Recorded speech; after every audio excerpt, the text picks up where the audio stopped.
ఒకవైపు గాంధీగారి అహింస, మరోవైపు అణుబాంబు విస్ఫోటనం. అసలీ రెండూ ఒకే దేశం కథలో ఎలా ఇమిడాయి? శాంతి మంత్రాన్ని పఠించే భారతదేశం ప్రపంచంలోనే అత్యంత విధ్వంసకరమైన ఆయుధాన్ని ఎలా నిర్మించింది? రండి, ఈరోజు మనం ఈ వైరుధ్యం వెనుక ఉన్న అద్భుతమైన కథను విశ్లేషిద్దాం. ఈ మాటలు మన మొదటి ప్రధానమంత్రి జవహర్లాల్ నెహ్రూవే. చూడ్డానికి శాంతిమాటల్లాగే ఉన్నా దేశ భద్రత విషయానికి వస్తే ఏ సిద్ధాంతమూ అడ్డుకోలేదు అనే ఒక ఖచ్చితమైన వాస్తవికతను ఈ మాటలు అప్పుడే సూచించాయి. శాంతి, వినాశనం, ఈ రెండిటి మధ్య ఎంత తేడా? సరిగ్గా ఇదే మన ఇవాల్టి అన్వేషణకు పునాది. అసలీ ప్రయాణం ఎక్కడ మొదలైంది, ఎలా మొదలైంది చూద్దాం. ఈ అణుకార్యక్రమం ఆలోచన ఇప్పుడొచ్చింది కాదు, దశాబ్దాల క్రితమే ఇద్దరు గొప్ప దార్శనికులు, నెహ్రూ అలాగే మన గొప్ప భౌతిక శాస్త్రవేత్త డాక్టర్ హోమీ భాభా దీనికి బీజం వేశారు. వాళ్లదొక అద్భుతమైన ప్లాన్. అదే డ్యూవల్ యూజ్ స్ట్రాటజీ. అంటే పైకి చూస్తే ఏమో శాంతియుత అవసరాల కోసం అణుశక్తిని డెవలప్ చేస్తున్నట్టు కనిపిస్తోంది. కాని లోపల మాత్రం అవసరం వస్తే సైనికపరంగా వాడుకోవడానికి రెడీగా ఉండాలన్నమాట. ఇదిగో ఇదే భావగారి ఆ 3 దశల ప్రణాళిక. పైకి చూస్తే లక్ష్యం ఒక్కటే, దేశానికి ఇంధన స్వాతంత్ర్యం తీసుకురావటం. ఫస్ట్ సహజ యురేనియం వాడతారు, ఆ తరువాత ప్లూటోనియం, ఫైనల్గా మన దగ్గర విపరీతంగా ఉన్న థోరియంను వాడటం. సింపుల్గా ఉంది కదా? కానీ ఈ ప్లాన్లోనే, ముఖ్యంగా మొదటి దశలోనే ఒక మాస్టర్ స్ట్రోక్ దాగి ఉంది. అదేంటో ఇప్పుడు చూద్దాం. ఇక్కడే ఉంది అస్సలు కిటుకు. ఇండియా ఎంచుకున్న టెక్నాలజీ ఉంది చూసారా, అది కరెంట్ ఉత్పత్తి చేయడమే కాదు, ఒక బై ప్రాడక్ట్గా, అంటే ఒక ఉప ఉత్పత్తిగా వెపన్స్ గ్రేడ్ ప్లూటోనియంను కూడా ఇస్తుంది. అంటే అర్థమేంటి? వాళ్లు డైరెక్ట్గా బాంబు తయారు చేయట్లేదు, కాని బాంబుకు కావలసిన అత్యంత కీలకమైన పదార్థాన్ని మాత్రం మొదటి రోజునుంచే చాలా చట్టబద్ధంగా సంపాదించుకుంటున్నారన్నమాట. అద్భుతమైన ప్లానింగ్ కదా? అయితే ఈ సామర్థ్యం చాలా ఏళ్లపాటు రహస్యంగానే ఉండిపోయింది. కాని 1960లలో కొన్ని ఊహించని సంఘటనలు జరిగాయి. కొన్ని జియోపొలిటికల్ షాక్స్ తగిలాయి. అప్పుడు ఈ నిశ్శబ్ద ప్రణాళికను బయటకు తీసుకురాక తప్పలేదు. 1962 చైనాతో యుద్ధంలో ఘోరమైన ఓటమి. ఆ గాయం మానకముందే 2 ఏళ్లకి చైనా అణుబాంబు పేల్చింది. ఈ 2 సంఘటనలు ఇండియాకు ఒక షాక్ ట్రీట్మెంట్ లాంటివి. తమ సరిహద్దులో అణ్వాయుధాలున్న శత్రువు ఉన్నప్పుడు ఇక మనం మామూలుగా ఉంటే కుదరదని వాళ్ళకి క్లియర్గా అర్థమైపోయింది. దీంతో భారత నాయకత్వం ఒక కఠినమైన నిర్ణయం తీసుకోవాల్సి వచ్చింది. సరిగ్గా ఇలాంటి టైంలోనే న్యూక్లియర్ నాన్ ప్రొలిఫరేషన్ ట్రీటీ అంటే ఎన్పీటీ తెరపైకి వచ్చింది. కాని ఇండియా దీన్ని సూటిగా తిరస్కరించింది. ఎందుకంటే వాళ్లు దీన్ని అణువర్ణ వివక్షగా చూశారు. అంటే అప్పటికే బాంబులున్న పెద్ద దేశాలు వాటిని ఉంచుకోవచ్చట, కాని కొత్త దేశాలు మాత్రం తయారు చేసుకోకూడదట. ఇదెక్కడి న్యాయం? ఇది ప్రపంచంలో కొందరి పెత్తనాన్ని శాశ్వతం చేసే ఒక పక్షపాత ఒప్పందంగా ఇండియా భావించింది. ఇక 1970లొచ్చేసరికి పరిస్థితి మరింత సీరియస్ అయ్యింది. ఒకవైపు అమెరికా చైనా దగ్గరవుతున్నాయి, మరోవైపు దేశంలో అంతర్గత సమస్యలు. ఈ ఒత్తిడంతా తట్టుకుంటూ అప్పటి ప్రధాని ఇందిరాగాంధీ ఒక చాలా ధైర్యమైన, రహస్యమైన ఆర్డర్ పాస్ చేశారు. పరీక్షకు సిద్ధంకండి. బుద్ధుడు నవ్వాడు. సింపుల్గా ఉన్న ఈ 2 పదాలు చరిత్ర గతిని మార్చేశాయి. భారతదేశం తన మొదటి అణుపరికరాన్ని విజయవంతంగా పేల్చిందని, ఇకపై తాము కూడా అణుశక్తి ఉన్న దేశమని ప్రధానికి చేరిన సీక్రెట్ కోడ్ ఇదే. అయితే ప్రపంచ దేశాల కోపాన్ని చల్లార్చడానికి ఇండియా ఒక తెలివైన మాట చెప్పింది. ఇది శాంతియుత అణు విస్ఫోటనం అని. అంటే డ్యాములు కట్టడానికి, పెద్ద పెద్ద కాలువలు తవ్వడానికి, ఇలాంటి పనుల కోసం చేశామని చెప్పింది. కాని ఈ మాటల్ని ప్రపంచం అస్సలు నమ్మలేదు. వాళ్ల దృష్టిలో బాంబు బాంబే, దానికి శాంతియుత బాంబు, యుద్ధ బాంబు అని తేడాలేదు.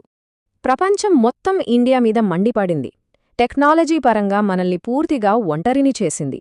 కాని ఈ ఒంటరితనం ఇండియా సంకల్పాన్ని నీరుగార్చలేదు, సరికదా మరింత బలపరిచింది.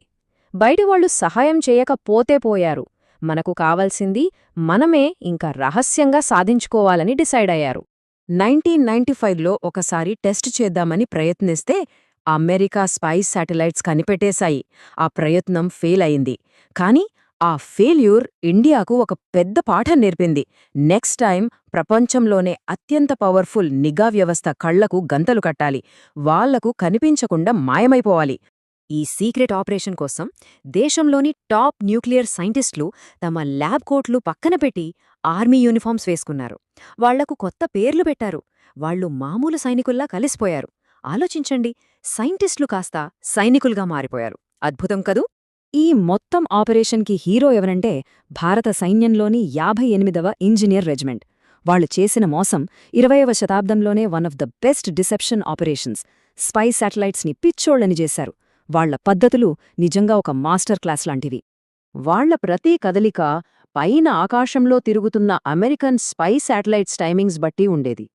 ఆ శాటిలైట్ కన్ను మన నెత్తిమీద లేని కొద్ది నిమిషాల్లోనే వాళ్లు పని పూర్తి చేసుకోవాలి. ఒక్క చిన్న తప్పు జరిగినా మొత్తం ఆపరేషన్ బట్టబయలయ్యేది. ప్రతిరోజూ సూర్యోదయానికి ముందే వాడిన ప్రతి ట్రక్ను మళ్లీ అది ఎక్కడుందో అక్కడికే చేర్చేవాళ్లు. ఇసుక మీద పడిన ప్రతి టైర్ మార్క్ను చెరిపేసేవాళ్లు. దీనివల్ల ఏమయ్యేదంటే శాటిలైట్ ఫోటోల్లో ఆ ఎడారి ఎప్పుడూ ఒకేలా ప్రశాంతంగా కనిపించేది. కానీ ఆ ఇసుక కింద ఇండియా అణుభవిష్యత్తు తయారవుతోందని ఎవ్వరికీ తెలీదు. చివరికి వాళ్ల మాస్టర్ ప్లాన్ 100% సక్సెస్ అయ్యింది.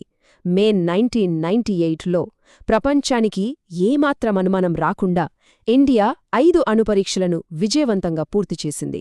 ఇక తాము కూడా ఒక అణ్వాయుధ దేశమని గర్వంగా ప్రకటించుకుంది.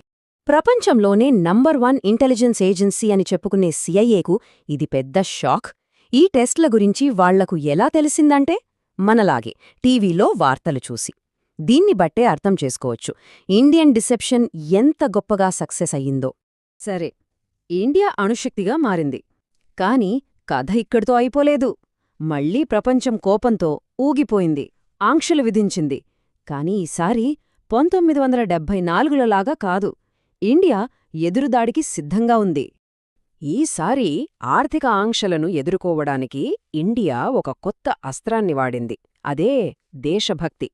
ప్రభుత్వం రీసర్జెంట్ ఇండియా బాండ్స్ పేరుతో విదేశాల్లో ఉన్న భారతీయులను పెట్టుబడి పెట్టమని కోరింది.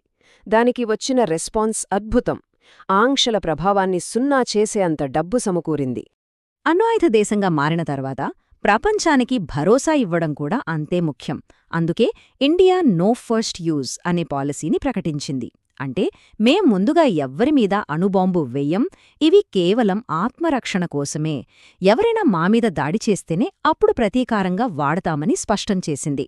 ఇది ఒక బాధ్యతగల అణుదేశంగా ఇండియా తీసుకున్న ముఖ్యమైన స్టెప్. 30 ఏళ్లపాటు ఒంటరిగా పోరాడిన తర్వాత చివరికి ఇండియా వ్యూహం ఫలించింది.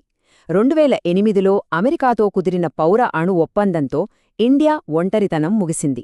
ఒక రకంగా చెప్పాలంటే ప్రపంచ అణుదేశాల క్లబ్లోకి తన సొంత టర్మ్స్ మీద తలుపులు బద్దలు కొట్టుబిని మరీ లోపలికి వచ్చింది. చూశారు కదా, శాంతిని కోరుకునే ఒక దేశం తన భద్రత కోసం, మనుగడ కోసం అత్యంత వినాశకరమైన ఆయుధాన్ని ఎలా నిర్మించుకుందో. ఈ మొత్తం ప్రయాణం ఒక విషయాన్ని స్పష్టంగా చూపిస్తుంది.